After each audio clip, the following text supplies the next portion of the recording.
Hello everyone. Today we are going to learn about some rules and regulations that we should follow during our staining process. Okay, so these are some of the staining protocols that we need to follow. So, the staining, what is staining, what are the types of staining, why we use the staining. So, all these things have been already discussed in our previous video. If you have not watched it, please follow the link in the description below. So, moving forward, we come to some of the do's and don'ts that we should follow in the staining purpose. Okay, so let us first learn about some of the do's. So the first one is always use a clean washed glass slide. If the glass slide is old, you should wash it with soap, and if it is new, still then you should wash it with soap. Okay, you should always wash the glass slide properly. Next is that grease free it with alcohol. So this grease freeing with alcohol is very much important step in the staining process, which we almost avoid. Okay, so this is a very important step. Why?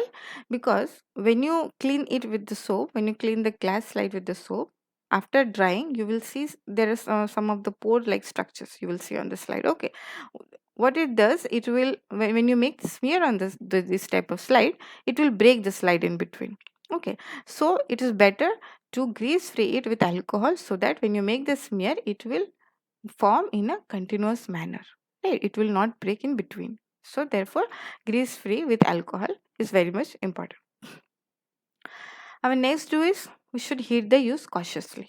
The heat, the flame that we used for the heat fixation purpose, that flame should be used very cautiously. Okay, you should not get burnt at the hand or fingertips. Okay, you should use it very cautiously, and you need to avoid any type of injuries, burn injuries during your practical work. Okay, so that is why heat should be used very cautiously.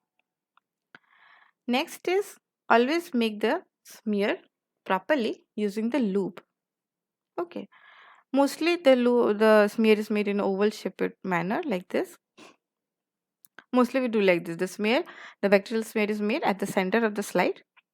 Okay, and then we air dry it. For people who are not very comfortable with making this smear with this lube, so they can do one thing. They can take two slides. Okay, so you need to put the bacterial broth that drop on one edge of the slide, and you put the second slide on the top of it, and you drag it to the edges of the first slide. Okay, so that way you can also make a smear. So basically, with that we do that type of um, smear in the negative staining. We must have seen in the negative staining, that is in our negative staining video. The link is in the description as well. Also, it is done while we do the blood test, right? In the blood testing, we do that type of smear. So, that type of smear you can do. So, here we are talking about using the lube. Okay, so make the smear using lube. Next is that you heat sterilize the lube before and after use. The heat sterilization is very important because for the other people to use the lube, every time somebody uses the lube, you need to heat sterilize it because the bacteria will remain in the lube otherwise. And if it is not carefully, if you're not careful enough to see the other person have used it, so you might get infected. Okay, so it's better to heat sterilize it before and after use for your own safety. Next is that you should cover the smear completely with the stain. Okay, you should not fill it up half in any way. Okay, fill the complete region of the stain so that the stain will penetrate inside the cell wall very effectively, right? So you need to completely fill the smear with the stain, whichever stain you are using. Okay, so now what you do next is air dry it under the fan, right? You should air dry the smear that you have made under the fan. You should not blow dry it. Okay, or you should not put it in the hotter oven also. You should air dry it. Okay, next is that use gloves for precaution.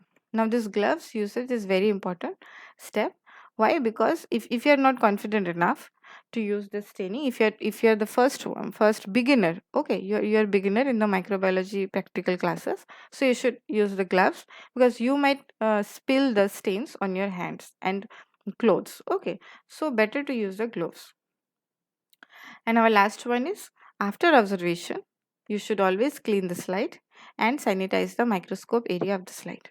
Okay, so the slide in which you have made the bacterial smear, you should clean your slide.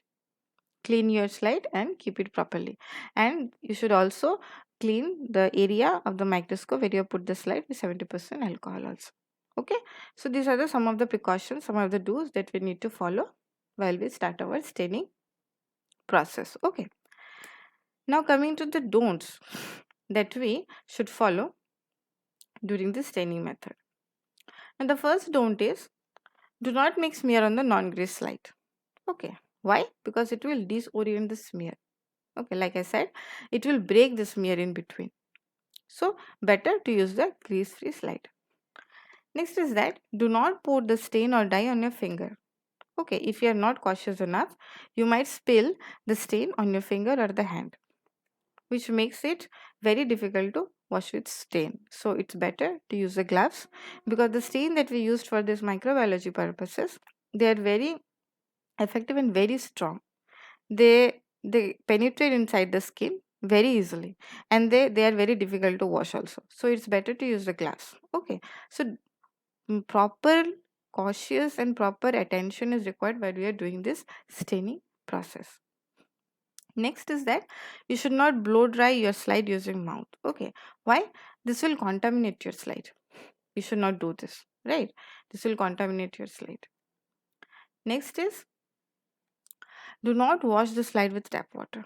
Okay, in many staining process, either it is gram staining or acid fast staining or negative staining or fungal staining, whichever staining it is, there are steps in between where the smear is washed with water. Okay, so the in between steps that are washed with water, you should not use tap water. Okay, you should always use distilled water. Why?